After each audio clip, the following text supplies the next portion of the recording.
I've just finished building this Dapol booking office kit. If you want to find out how I got here, follow me in this video.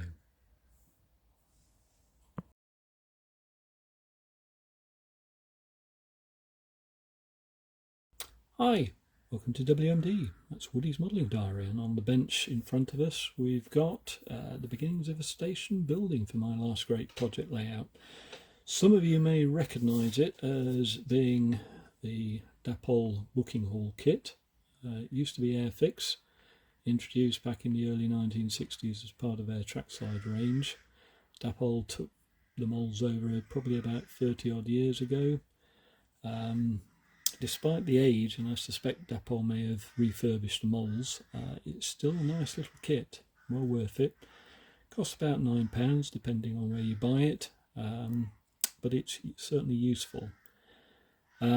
There is one slight problem with it, in as much as Dapol use a softish plastic. So whilst that's not an issue with most of the components, the doors, the windows and the roof and the canopy, it does become a little bit of an issue with the sides, which, because they've got so many cutouts for doors and windows, do tend to bow inwards slightly. So the best thing you can do is to put a floor in, and all I've done is cut a floor to fit inside. I've just had to obviously cut a little bit of corner out on all four corners just to fit where the gluing edge is, but it's 1.5mm plastic sheet, and whilst I was at it I thought rather than have a see-through building, I would add a few walls just to divide it up and be able to at least illustrate the fact that it has got some internals. I'm not going to fully detail this, but all I've done is I've assumed this is the front of the building, this is the platform side. I've assumed that this side is the staff side, and this side is a sort of waiting room and toilets. So there's a wall, entrance, and what I've tried to do, if you can see it there, I've just put a little bit of a sort of hole in the wall for people to buy tickets. There is a little bit of a day rail and some engraved planked plastic card just glued underneath, because I'm intending to have the doors open so you will be able to see through that. So I thought I'd just add a little bit of minimal detail. When it's painted up you'll probably be able to see it a bit better. The sort of waiting room passenger side, that's the door to the gents' toilet. I'm sure that if you actually try to fit in any toiletries in there, it would be a bit cramped, but we're not going to have to worry about that. I've just put a wall across there with the ladies from the waiting room, so there's a little bit of a door there. What I've done as well is I've just been slightly lower with the walls than the overall height of the outside walls, so that I can fit an internal ceiling to it, and that fits there. Now you might be wondering what these sort of gaps are for, and you'll find that the Dapol kit with the roof section here has these sort of tabs here, which are supposed to slot against the walls. So in effect those cutouts in the ceiling just allow that to sit into there and make that fit snugly on top of the walls. So anyway, the next section for me is to get some painting done. Just whilst I am here, I'll just, some of you may have noticed that in the background, that's a flight of steps to get from the station platform up to a road bridge. Constructed basically scratch built out of plastic card and plastic rod. There's probably about, I don't know, £3 or £4 worth of plastic sheet and rod, and probably about 7 or 8 hours of work in there. Each of the steps is individually sort of cut out and glued on, and then basically the plastic rod is used as a support and for the handrails. It would never meet any accessibility criteria in today's modern world, but it is a representation rather than an accurate scale model. So once that's painted up, I think that will look quite good as well. Anyway, time to get the paint out. So we'll see you in a bit. Okay, so everything's been undercoated. The main building itself is done both inside and out. We've got the doors, windows, roof and various other parts done, as well as the steps. Use this Vallejo, I think that's how you pronounce it anyway, airbrush ready grey paint, which is quite convenient. At least you don't have to worry too much about the consistency of putting it through a airbrush. If you haven't got an airbrush, of course, you could just use a rattle can of grey undercoat or grey primer, something like that. It'll do the same job. So the next stage now is to get some colour on the interior and get some brickwork done. Get the window frames painted up as well, and we should be ready to go. Things are moving on with this little building. We've got some colour on the inside. Got a sort of nondescript paint, which is actually sand in the Vallejo Model AS paints. The floor is leather brown, simulated a bit of a lino. The blue sort of wooden parts there are just some Tamiya blue, X4 in this particular case. It'll tone down with some matte varnish on it. And surprisingly, the brickwork is actually this paint from Panzer Aces, which is light rust, which gave quite a nice little contrast for brick. And that was just given a light coat over the grey undercoat. And then I began to pick out some individual bricks. I don't know if you can sort of see those on that camera shot there. And all I did really was use the bag the kit came in, put some drops of paint of both the Panzer Aces rust, the sand and the leather brown, and randomly mixed it together as I went along, and just came up with little bits of different shades and just painted those on the bricks. So that provides a little bit of contrast. And then to tone it all down, I just use some of this light grey, diluted down to about 10 parts to 1. And all I'm doing with that now is quite literally just to tone the brickwork down, and I think you can see the contrast between those two areas. Quite literally, it's a case of just dabbing it on, letting it find its own sort of recesses, give an indication of the mortar, but at the same time it is also toning the brickwork down. And the beauty about this sort of effect is, if you think you've overdone it, you can just use a cotton bud and just either absorb it like that or wipe down to give some streaking effects. And once that's dry, that sort of gives that weathered brick look, which if you probably look at most sort of oldish brick houses or industrial units, they all have that sort of white greyish tinge to them. Anyway, lots more to do, so we'll keep going and come back a bit later. I've just got round to the stage of glazing up the windows and doors for this kit. Previously sprayed up the various parts. I use my usual trick of folding over a piece of masking tape, and that enables you to stick the part down and airbrush it up. And if you need to spray the other part, you just put a fresh piece down and turn the parts over.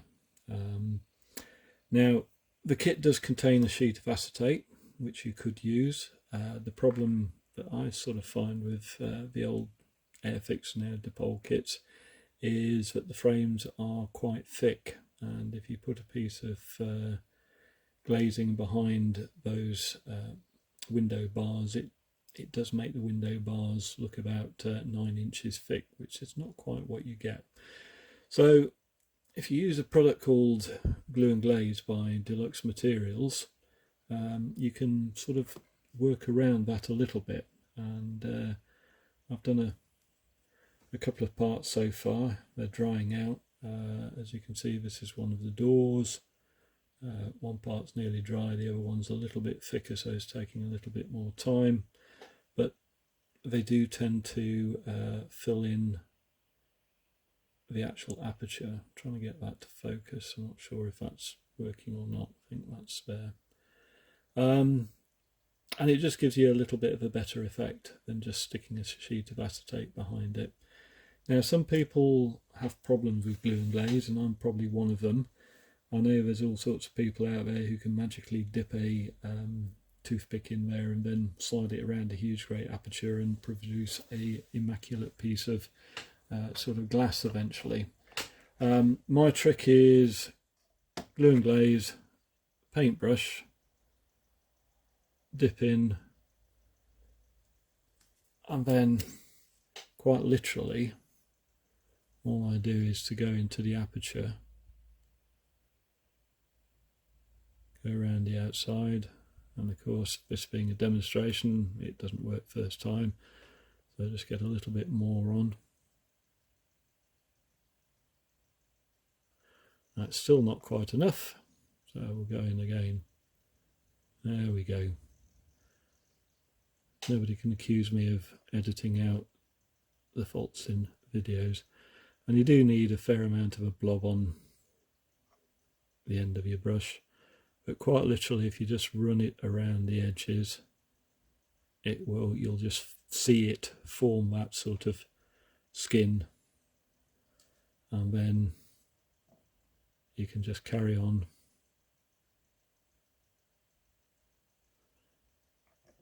And before too long, you'll have the entire window done. Now, people might think it's running out the back. It isn't. You can see that there. So we'll just carry on.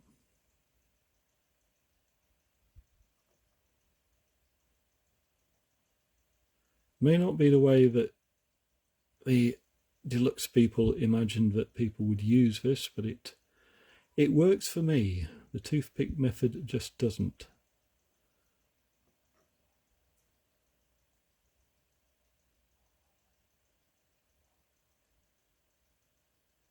This one's playing up a little bit. No, we've got it there. So that's the entire window done. Depending on what the temperature is like, it could take no more than about half an hour or a couple of hours.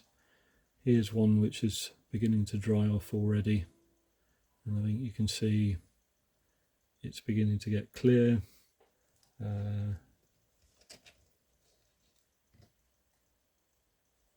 And if I can pick up this, that door, as you can see, is beginning to dry from the centre outwards, and when I get to put the actual window frames in the kit, you'll see that the windows dry to a nice clear finish. Anyway, a few more window frames to do, so I better get on with that. Well, it's a few hours on from the last segment of this video, and as promised, the glue and glaze has dried off, and what was previously a white glob has dried into a nice clear, the camera can get that, nice clear sort of pane of glass. And at the point of actually attaching these things now into the building, I've done sort of half of it, and I think that's coming out quite well. All I'm using is a little bit of old cheap, I think I've ended up buying this at a pound shop some time ago, super glue. I just put a dab onto the polythene bag the kit came in, and then just spread a little bit along the edges, just avoiding the window panes themselves and the outside of the frame.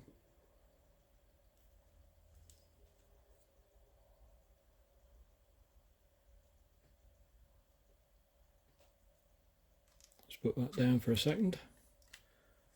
and then just at the bottom of the window frame, sorry, this is trying to get the camera to see it at the same time as I'm trying to do the job, which isn't the easiest of things. A Spielberg I certainly am not. We'll just put that down there, grab the window frame,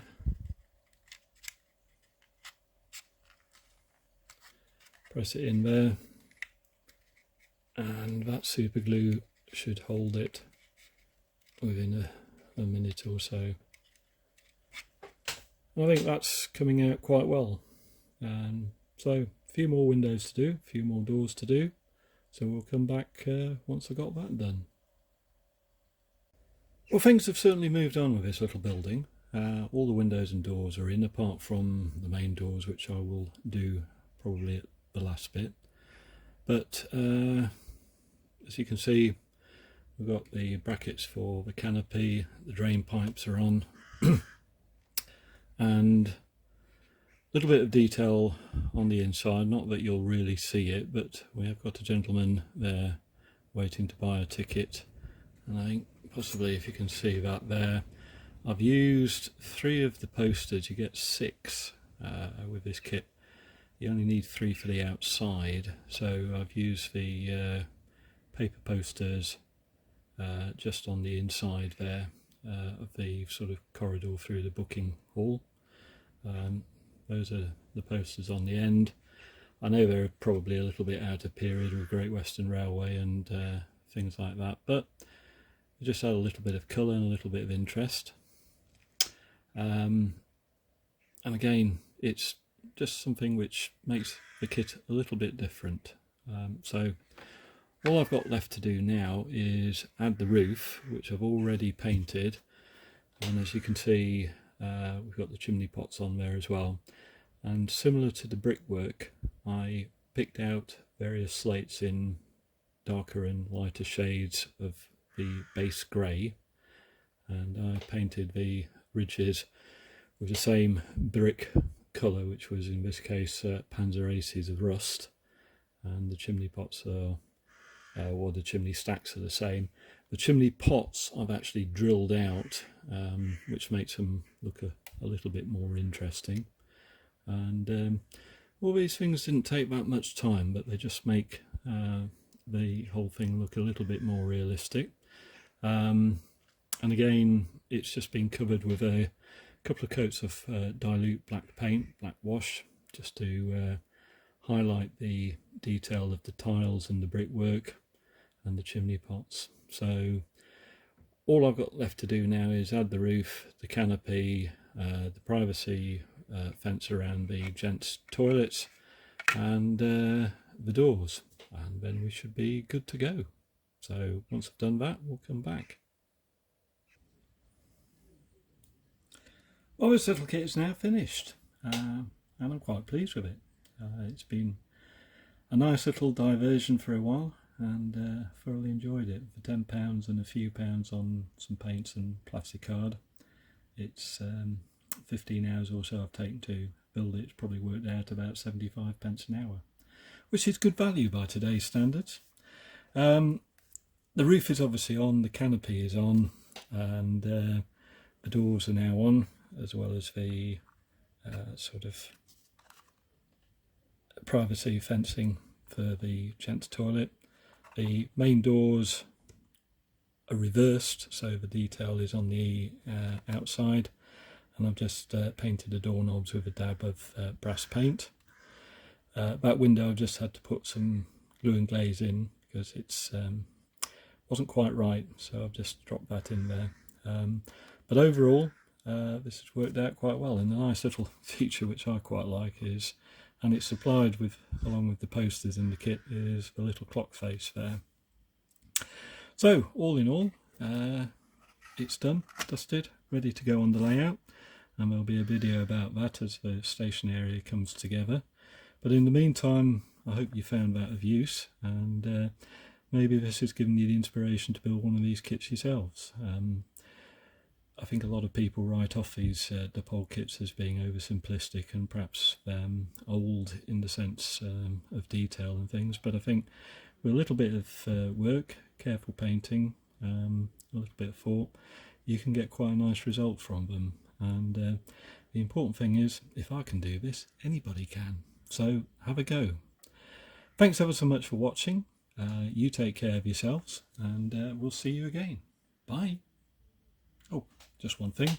I'll just leave a few still photos at the end, just so you can have a look a little bit more closely at what the details are. Thanks. Bye.